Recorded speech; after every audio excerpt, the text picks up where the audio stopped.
Um jovem adotado, que descobre ter sido sequestrado poucos meses após o seu nascimento. O amparo espiritual de sua mãe desencarnada.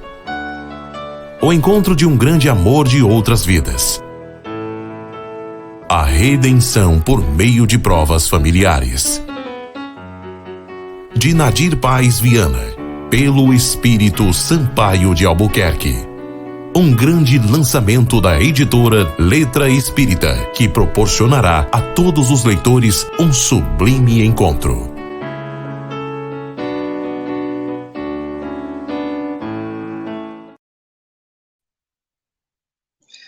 Boa noite, pessoal. Sejam todos muito bem-vindos para mais um estudo do livro Não Se Escapa das Leis da Vida. Hoje é o nosso 9º estudo, a gente está lá no capítulo 17. Hoje vamos trabalhar ele e o 18. Então, iniciando ali pelo capítulo que chama Lei de Igualdade. E aí, no nosso último estudo, o Carlos passou pelo julgamento no que tange o crime que ele cometeu contra a Luísa, contra o Arthur e o bebezinho que ela esperava, e ele foi, então, condenado. Então, logo no início desse novo capítulo, Carlos está dentro do camburão, sendo levado para o presídio, onde ele passaria um bom tempo aí, de acordo com a sentença que ele recebeu. E ele estava certo ainda, nesse momento, mesmo após a condenação, de que ele sairia dali impune por seus crimes, e ele estava muito perturbado, pensando, ainda assim, né, embora te trouxesse essa certeza, havia a insegurança de permanecer cerceado da sua liberdade, mas do alto da sua arrogância, ele ainda achava que a chance de sair dali era muito grande.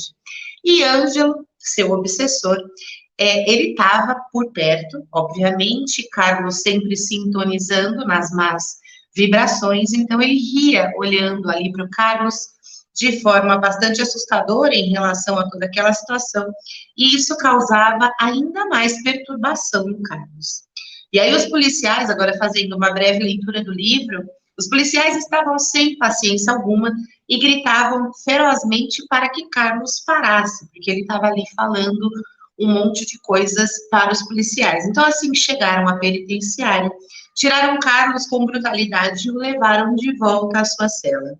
Sim, ele tinha uma cela especial, porque ele tinha curso superior.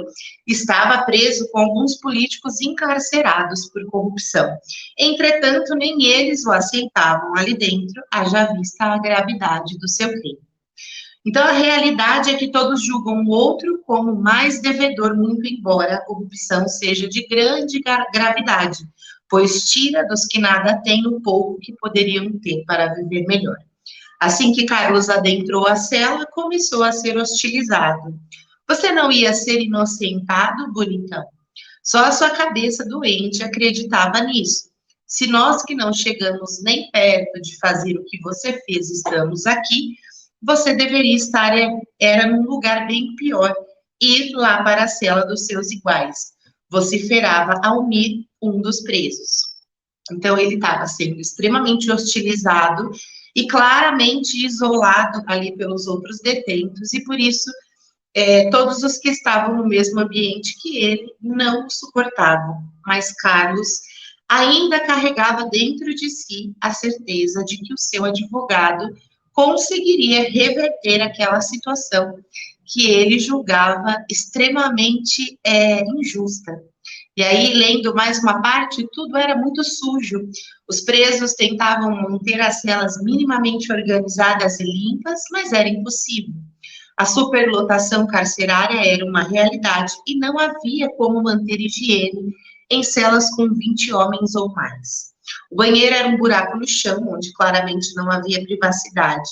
O banho era uma brincadeira de mau gosto. A comida era intragável, insossa, ruim e nojenta para qualquer ser humano. Carlos comia apenas quando não aguentava mais de fome, o que fez com que ele emagrecesse vertiginosamente e ficasse muito frágil. Sua saúde estava péssima e quase sempre estava gripado ou com a garganta doendo. Tudo ali cheirava mal, as camas eram poucas e ele, sendo tão espezinhado pelos seus companheiros de cela, jamais dormia em uma delas, sempre num colchão fino no chão. Aliás, ele quase não dormia, porque ele sentia muito medo, justamente porque ele vinha sendo muito hostilizado pelos companheiros de cela. Essa sensação de medo vinha de Ângelo, que estava por perto, causava essa impressão ao encarnado por conta de sua péssima vibração. Então, claro que o medo real ali, por estar sendo hostilizado, somado à ação desse obsessor, ele causava uma sensação ainda maior, ainda mais veemente no Carlos. Nosso personagem agora não é mais aquele que iniciou a narrativa deste livro. Carlos era um trapo humano, a fotografia perfeita de uma vida mal vivida e permeada por erros graves que geraram consequências coerentes com as atitudes. A presença do obsessor causava ainda mais males ao encarnado, que nem se dava conta de que estava sendo assediado dessa forma. Jamais pensara em Deus, nem ali dentro, que dirá se pensaria em um obsessor. Esse era um prato cheio para Ângelo. Então, alguns dias ali depois de voltar após o julgamento para a penitenciária, ele recebe, então, a visita do seu advogado, e ele comunicou que pouco podia fazer pela situação, mas Carlos seguia sempre do alto da sua arrogância. Com o tempo, e não mais suportando a forma com que era tratado por Carlos, o advogado, então, abdicou do caso, abdicou ali de advogar para o Carlos, e outro advogado foi contratado. Mas ele também pouco pôde fazer a respeito da sentença penal em si, mas ele, assim, cuidava dos negócios de Carlos, que estavam abandonados. E isso para o Carlos era algo muito bom, porque ele tinha muito medo de perder tudo que ele tinha, já que estava tudo nas mãos de pessoas que ele não confia, afinal de contas, ele não confiava em ninguém. Mas esse advogado, da Vezes, que novo que ele tinha contratado, não tinha a moral que se espera de um advogado, e ele estava, assim, desviando muito dinheiro das fazendas do Carlos e também do frigorífico. E aí um dia, só que Carlos não sabia de nada disso, e aí um dia Carlos, durante o seu banho de sol, estava ali no pátio refletindo, né, agora lendo a fala do Carlos, de que valeu todo o meu trabalho, todo o meu dinheiro e bens que acumulei e que pouco usufruí. Se neste momento, no instante em que eu mais preciso, ele não me serve de nada. Paguei os melhores advogados, tinha dinheiro para subornos de qualquer valor, mas nada conseguiu me tirar dessa situação. Perdi Simone. Ah, quanta saudade de Simone.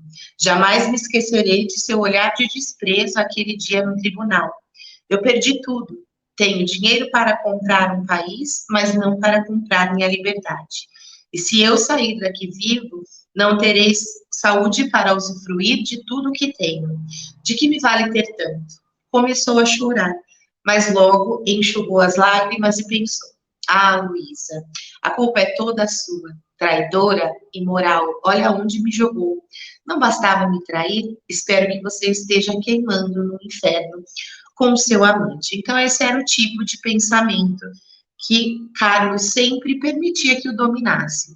Ele estava numa reflexão que, por breves instantes, o tornou um pouco mais suscetível a boas influências, mais rapidamente ele, então, retorna para as baixas vibrações, onde ele sempre está inserido.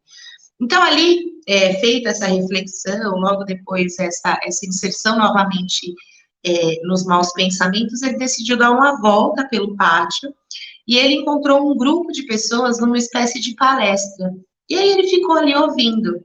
Esse grupo que estava conversando, estava estudando, era um grupo de presidiários que estudavam a doutrina espírita. E aí eles estavam falando o seguinte: não há nada que fazemos nessa vida que passe despercebido aos olhos de Deus. Ele sabe o que vai dentro de nosso coração, conhece as nossas dores, as nossas feridas e sabe a raiz de todas as atitudes que tomamos ao longo de nossas vidas. Quando acertamos, ele sabe, e quando erramos, ele sabe. Em sua infinita misericórdia e justiça, ele oferta a cada um de nós iguais oportunidades de acertarmos nossos erros por meio da divina reencarnação. Se hoje aqui estamos, meus irmãos, é porque erramos. e na Terra estamos pagando pelas consequências materiais do que fizemos, mas ainda há débitos em nosso espírito e estes precisam do nosso arrependimento sincero para que sigamos evoluindo ainda nesta jornada. Carlos ouvia admirado, pois jamais ouvira falar de Deus daquela forma. Sempre julgara que Deus fosse um ser vingativo, que dá o paraíso ao bom e o inferno ao ruim. Assim, seguiu prestando atenção, e eles continuavam estudando. Precisamos de um arrependimento verdadeiro, que engloba a compreensão da parte que nos cabe e a misericórdia pelas nossas vítimas. Um arrependimento que nos faça entender que erramos e muito, e que tudo o que nos alcançar daqui para frente é a resposta corretiva para erros escolhidos. E, em verdade, meus amigos, escolhemos um péssimo momento para errar, pois não há mais tanto tempo para que nós nos arrependamos. A Terra está em transição, e se a sinceridade dos nossos sentimentos, bem como a tentativa real de evoluirmos, não nos alcançar, não mais habitaremos este orbe que hoje nos acolhe. Carlos fez algumas perguntas, opôs-se, obviamente, a tudo que era dito ali, e quando lhe explicaram a respeito da transição planetária, ele disse que tinha certeza de que ele iria para um mundo regenerado, porque ele era uma pessoa que tinha muitas posses, ele fazia muito bem para as pessoas por conta disso, ele tem essa visão de si mesmo. Então, ele foi, obviamente, que olhado com bastante compaixão por aqueles que ali estavam conversando, estavam estudando, e estes, então, lhe ofereceram o livro dos Espíritos para que ele estudasse. Entretanto, naquele momento, Ângelo conseguiu influenciá-lo novamente, para que ele não lesse aquele livro. E ali, enquanto ele saía de perto daquele grupo, ele acabou deixando o livro dos Espíritos em cima de uma mureta escondido. O homem jamais descia de seu pedestal. Havia chegado ao fundo do poço, empurrado por ele mesmo, e não enxergava nada além de suas posses. Havia tempo de sobra, mas nenhum para reflexão, apenas ódio, rancor, amargura e prepotência. Dentro de um ambiente hostil como uma prisão, esses sentimentos tornam-se uma bomba relógio, prestes a explodir repentinamente. E aí a gente passa para o capítulo 18, né, que traz a visão dos mentores, num capítulo que se chama Ouve o Metal.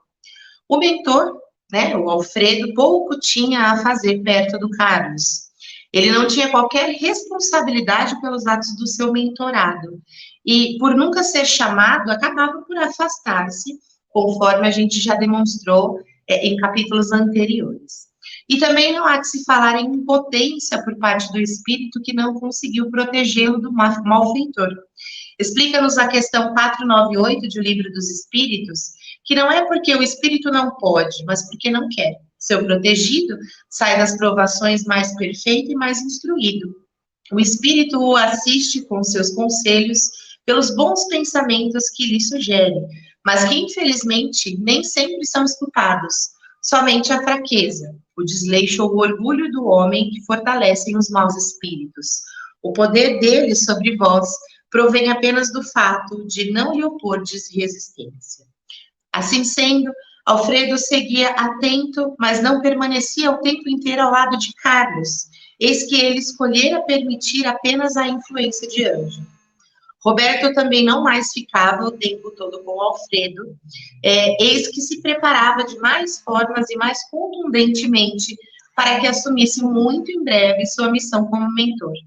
Naquele dia, os amigos, após seus compromissos, encontraram-se em um belo jardim da colônia. Oi, Alfredo, como vai?